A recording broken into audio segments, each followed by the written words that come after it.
అనమాట. ఈ కాకరకాయ కర్రీని మీరు ఇంట్లో ట్రై చేసిన తర్వాత కాకరకాయతో కూడా ఇంత టేస్టీగా కర్రీని ప్రిపేర్ చేసుకోవచ్చు అని మీకే డౌట్ వస్తుంది. సో తప్పకుండా ట్రై చేయండి, ఇంట్లో వాళ్ళందరూ కూడా ఇష్టంగా తినేస్తారు. ఈ కాకరకాయ మసాలా కర్రీ తయారు చేసుకోవడానికి ఫస్ట్ నేను ఇక్కడ ఒక పావు కేజీ దాకా కాకరకాయలు తీసుకున్నానండి. కాకరకాయలకి పైన ఉండే రఫ్ పార్ట్ మొత్తాన్ని తీసేస్తున్నాను అనమాట. అంతా క్లీన్ చేసేసుకున్న తర్వాత ఎడ్జెస్ని కట్ చేసుకుని శుభ్రంగా వాష్ చేసుకుని పెట్టుకోండి. ఆ తర్వాత వీటిని రౌండ్గా కట్ చేసుకోవాలి. ఇలా రౌండ్గా కట్ చేసిన తర్వాత మధ్యలో ఉండే సీడ్స్ మొత్తం తీసేయండి. ఈ కర్రీకి మధ్యలో ఉండే విత్తనాలు తీసేయాలండి, ఇవి ఉంటే అంత పెద్ద టేస్ట్ ఉండదన్నమాట. మనం కాకరకాయతో ఫ్రై చేసుకునేటప్పుడు ఈ విత్తనాలతో సహా చేస్తేనే అది టేస్ట్ బాగుంటుంది. బట్ కర్రీలోకి మాత్రం విత్తనాలు ఉండకూడదు, ఈ సీడ్స్ మొత్తం తీసేయాలి. ఇలా రౌండ్గా కట్ చేసుకున్న తర్వాత ఇందులోకి చిటికెడంత పసుపు అలాగే కొద్దిగా ఉప్పు వేసి ఈ ముక్కలకి బాగా పట్టించి ఒక పావు గంట నుంచి 20 నిమిషాల పాటు అలా పక్కన వదిలేసేయండి. ఒక 15 మినిట్స్ తర్వాత ఈ ఉప్పులో ముక్కలన్నీ కూడా బాగా ఊరుతాయండి. అప్పుడు చేత్తో బాగా నలుపుతూ ఇలా బాగా పిండేసి ఇందులో ఉండే వాటర్ మొత్తాన్ని బాగా పిండేసి పక్కన తీసేసుకోవాలి. ఇలా చేయటం వల్ల కాకరకాయల్లో అసలు చేదు అనేది ఉండదన్నమాట.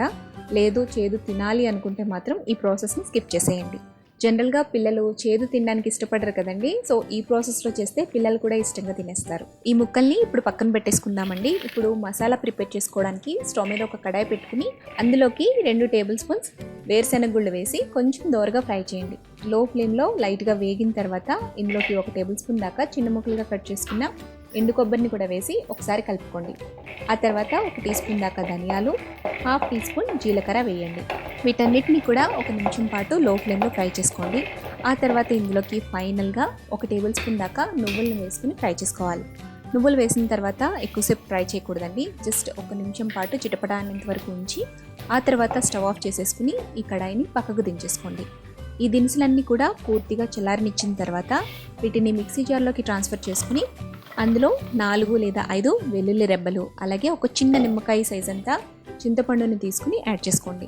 ఇప్పుడు వీటన్నిటిని కూడా మూత పెట్టేసి ఫస్ట్ ఫైన్ పౌడర్లా గ్రైండ్ చేసి ఆ తర్వాత కొద్దిగా నీళ్లు పోసుకుని మెత్తటి పేస్ట్లా బ్లెండ్ చేసుకుని పెట్టుకోవాలి.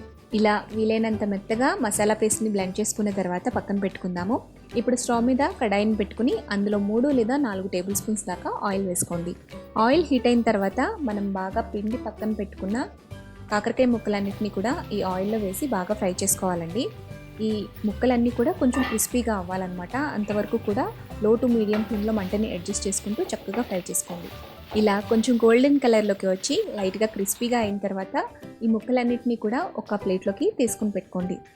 ఇప్పుడు అదే ఆయిల్లో 1 టీ స్పూన్ దాకా ఆవాలు, 1/2 టీ స్పూన్ జీలకర్ర వేయండి. అలాగే చీల్చి పెట్టుకున్న 2 పచ్చిమిర్చి, చిన్న ముక్కలుగా కట్ చేసి పెట్టుకున్న ఒక పెద్ద ఉల్లిపాయను వేసుకోండి, లేదా 2 చిన్న ఉల్లిపాయలు కూడా సన్నగా కట్ చేసుకుని వేసుకోవచ్చు. అలాగే కొంచెం కరివేపాకు వేసి ఈ ఉల్లిపాయలన్నీ కూడా గోల్డెన్ కలర్ వచ్చేంత వరకు ఫ్రై చేసుకోవాలి. ఉల్లిపాయలు త్వరగా వేగడానికి కొద్దిగా సాల్ట్ని వేస్తున్నానండి. ఇలా ఉల్లిపాయల్ని బాగా ఫ్రై చేసుకున్న తర్వాత ఇందులోకి పెద్ద టమాటా అయితే 1 లేదా చిన్న టమాటాలు అయితే 2 ఇలా సన్నగా పొడిగా కట్ చేసుకుని యాడ్ చేసుకోవాలి. తర్వాత ఒక పావు టీ స్పూన్ దాకా పసుపు, 1.5 టీ స్పూన్ దాకా కారం వేసుకోండి. కారం మీ రుచికి తగ్గట్టు వేసుకోవచ్చు అనమాట. కారం వేసేసిన తర్వాత ఒకసారి అంతా మిక్స్ చేసేసుకుని మూత పెట్టి టమాటాలు సాఫ్ట్గా మెత్తగా ఉడికేంత వరకు మగ్గించుకోవాలి. టమాటాలు ఈ విధంగా సాఫ్ట్గా మగ్గిపోయిన తర్వాత ఇందులోకి మనం ఫ్రై చేసి పెట్టుకున్న కాకరకాయ ముక్కలను వేసి ఒక 2 నిమిషాల పాటు కుక్ చేసుకోండి. 2 మినిట్స్ తర్వాత ఇందులోకి మనం తయారు చేసి పెట్టుకున్న మసాలా పేస్ట్ని యాడ్ చేసేసుకోవాలి.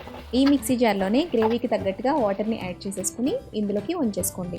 ఇప్పుడు అంతా ఒకసారి మిక్స్ చేసేసుకుని టేస్ట్ చూసుకుని సాల్ట్ని అడ్జస్ట్ చేసుకుని మూత పెట్టి మధ్య మధ్యలో కలుపుకుంటూ లో టు మీడియం ఫ్లేమ్లో కర్రీ అంతా కూడా దగ్గరికి అయ్యేంత వరకు ఉడికించుకోండి. ఇలా ఆయిల్ని వదులుతూ కూర అంతా దగ్గరికి అయిపోయి చక్కగా ఉడికిపోయిన తర్వాత ఇందులోకి 1/2 టీ స్పూన్ దాకా తురుముకున్న బెల్లాన్ని వేసుకోవాలి. బెల్లం అనేది ఆప్షనల్ మాత్రమేనండి, కాకరకాయలో బెల్లం వేస్తే టేస్ట్ బాగుంటుందన్నమాట. ఇష్టం లేని వాళ్ళు స్కిప్ చేసేయచ్చు. బెల్లం అంతా కరిగేంత వరకు ఒకసారి కలిపేసుకుని ఆ తర్వాత స్టవ్ ఆఫ్ చేసేసుకుని సన్నగా తరిగి పెట్టుకున్న కొత్తిమీరని వేసేసుకుని ఒకసారి అంతా మిక్స్ చేసేసుకుని పక్కకు దించుకుని వేడివేడి అన్నంలోకి చపాతీలోకి సర్వ్ చేసుకోండి. సో సింపుల్ అండ్ టేస్టీ కాకరకాయ మసాలా కర్రీ చాలా బాగుంది కదా. మీరు కూడా తప్పకుండా ట్రై చేయండి, మీ అందరికీ కూడా బాగా నచ్చుతుంది అనుకుంటున్నాను. సో ఈ వీడియో కనుక మీకు నచ్చినట్లయితే తప్పకుండా లైక్ చేసి మీ ఫ్రెండ్స్తో